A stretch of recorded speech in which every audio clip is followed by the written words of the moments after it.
Hey everyone, welcome back to the channel. If you're a basketball junkie or just someone who loves a good dose of NBA content, you've come to the right place. Today, we're diving into some of the most mind-blowing trade scenarios that almost happened in the NBA.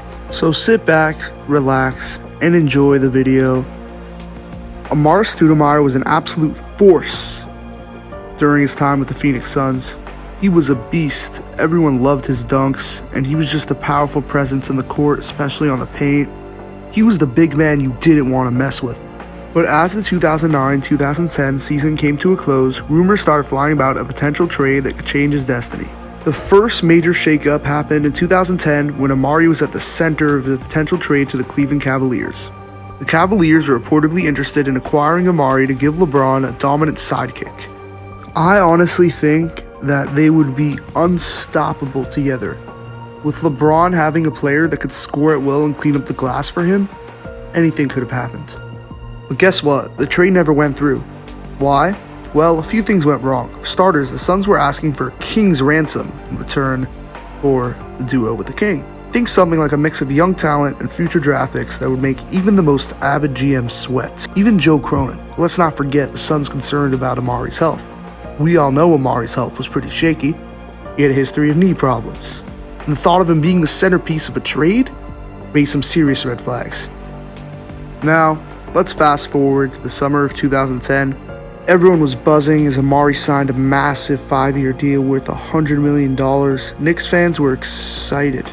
Finally, a star player to build around. But here's the kicker. This move was part of a larger strategy by the Knicks to lure another superstar. And yes, avid hoop knowers, I'm talking about Carmelo Anthony. Let's rewind a bit. Before Amar'e's Knicks deal, there were whispers of him joining forces with Melo in Denver. Instead, the Knicks landed Amar'e first and later managed to snag Melo in a separate trade. The plan was clear: make New York the top destination for top-tier talent. And it's what the Knicks have always been trying to do. It's what they've done now at the Nova Knicks. And it's what they've done, and what they've tried to do. Obviously with Kevin Durant, the Knicks have always tried to turn Madison Square Garden into a powerhouse, like it deserves to be. And as we know, Amar'e's stint with the Knicks had its highs and its very, very lows. He brought excitement and a playoff appearance in his first season, but injuries and inconsistency plagued his time in New York. It's like watching a roller coaster. One minute you're soaring high, and the next you're in a steep drop. The Knicks' grand plan to surround Amar'e and Melo with talent didn't quite pan out as hoped. But let's imagine for a moment if Amar'e did team up with LeBron. They would have created one of the most dynamic duos in NBA history if Amar'e was healthy. The combination of LeBron's all-around IQ and playmaking to Amar'e, imagine LeBron just lobbing it up to Amar'e in the paint. That might have been enough to get the Cavs over the championship hump earlier than it did. And obviously, if Amar'e had managed to stay healthy with the Knicks, I think the pairing with Melo would have been an amazing duo, maybe one of the best in the league. They would have been a major contender. Sadly, that didn't happen. Who knows, maybe if he got traded, Amar'e's career would have ended in the same way. And speaking of Amar'e almost got traded for Stephen Curry. In 2009, the Warriors just picked a promising young point guard named Wardell with the 7th overall pick in the draft. Curry was coming off an amazing college career at Davidson, as we all know, where he had incredible shooting and playmaking. And, people obviously knew, this guy's potential, but not like GOAT potential. And at the same time, Amar'e was like, the high-flying big man everyone loved on the Phoenix Suns. But the Suns were looking to make some changes, and the Warriors were rebuilding. Then, working with the Suns, Steve Kerr really wanted this trade. Can't help but wonder, why didn't this trade go down? But the Warriors did have some hesitation. Curry was like a high-risk, high-reward guy, amazing college. There was questions about his game, how he would translate. But they were torn between this potential upside of Curry and this immediate impact of Amar'e. And on the other hand, the Suns had, their own things, Amar'e was a key piece for them, but they did see potential in Curry, especially Steve Kerr. First off, let's picture Steph Curry in a Suns uniform, running the pick and roll with Steve Nash and playing with Jason Richardson and Grant Hill. Let me tell you this, Curry would have developed way better on the Suns than he did in the Warriors. His shooting would have added a new dimension with Steve Nash mentoring. And with the Suns' already fast-paced, high-scoring style, I think he would be even more explosive. But also, let's envision Amar'e in a Warriors jersey. This would have been a crazy shift for the Warriors too. They had that run-and-gun style then, and Amar'e's athleticism and his scoring ability, it was peak then. I think it would have paired very, very well with the Warriors' tempo game then. Imagine Amar'e catching alley-oops from Monte Ellis and Clay. I'm talking like a robot.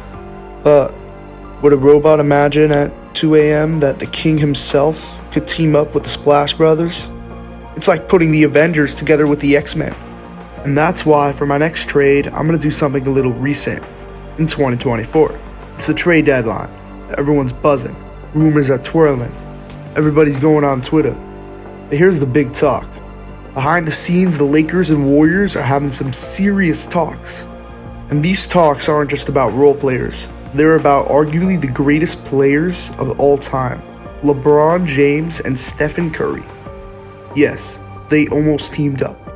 I know a lot of you have watched the Olympics and have really loved the duo of LeBron and Steph, but the fact is, it almost happened.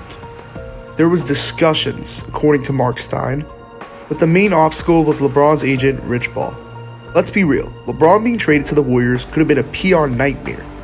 The backlash would have been as intense as Kevin Durant signing with the Warriors back in the day. So why didn't this trade go through? First off, if LeBron really wanted to play with Steph, wouldn't he, LeBron said it. LeBron said he wants to play with Steph. Would he really let Rich Paul ruin this trade for him? But as you know, LeBron's already a legend, joining a team that has dominated the league for years, including No Diddy dominating him. What happened if this trade would have went down? LeBron James, Stephen Curry, Klay Thompson, Draymond Green. That's a starting lineup that could have potentially taken down Thanos himself. But in my opinion, if LeBron did join the Warriors, the dynamics of the, Golden State would have changed dramatically. Because as we all know, Steph Curry's role as the primary ball handler, really effectively pushes our team. And, especially our chemistry that we made so successful. And imagine you take the guy that you've been playing all these years and just put him on your team. It's you still have that chemistry? With LeBron's need for that level of control on the team, this is not LeBron's team. If LeBron came here, it would be Steph's team. Well, that's just my opinion. I'm sure a lot of people would have loved to see this duo. But now, to the next trade. Sorry if my voice is a little shaky. If I do get more subscribers, I will work on getting a better mic. But for now, this is the best I can do. And it wouldn't be a video about what ifs if I didn't take a trip back to 2011. 2011 was a simpler time. Game of Thrones was just heating up, and if you were a Lakers fan, you were probably refreshing Twitter every 2 seconds hoping for one thing: Chris Paul and purple and gold. The trade that was supposed to send All-NBA point guard Chris Paul to the Los Angeles Lakers was vetoed. Lakers fans were ready to riot, but Stern had his reasons. At least, that's what he said. The deal was a 3-team blockbuster that would have seen CP3 joining forces with Kobe, creating a backcourt that would have had defenses shaking in their boots. Or sneakers. Pau Gasol was set to be shipped off to the Houston Rockets. And Lamar Odom, Mr. Sixth Man of the Year, was on his way to New Orleans. And just as Lakers fans were planning their championship parade, Stern swooped in like a referee, calling a foul on a game-winning buzzer beater. So, did Stern drop the hammer on this trade? Was he secretly a closeted Celtics fan? Okay, probably not. Officially, Stern said he was acting on behalf of the New Orleans Hornets, who were awkwardly enough owned by the NBA. After George Shinn sold the team back to the league in 2010, the NBA had all access to all deals and all things involved with the team, and Stern claimed that the trade wasn't in the best interests of the Hornets, a small market team that would have been left without its star player. But let's be real, people weren't buying that. Fans and analysts, and even guys like myself, quick to point out that this move smelled a lot more like Stern trying to prevent the rise of another super team. And hey, maybe he had a point. The NBA had just come out of the 2011 lockout, and nasty labor disputes centered around the league's financial ballast. The last thing Stern wanted was to see the Lakers, a team already stacked with talent, add one of the best point guard in the league to their roster. But this is a video about what ifs, so let's play what if for a moment. What if Stern let the trade go through? what would have happened?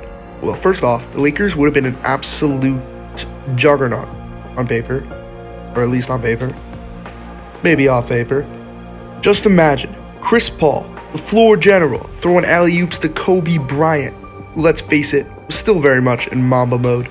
I mean, he always had that mentality.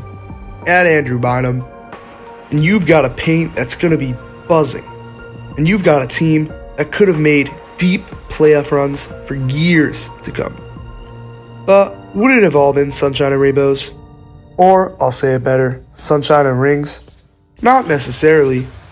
I mean, you had a guy like Kobe, but then, let's not forget, Chris Paul, as amazing as he is, has a reputation for being, well, a bit of a control freak on the court.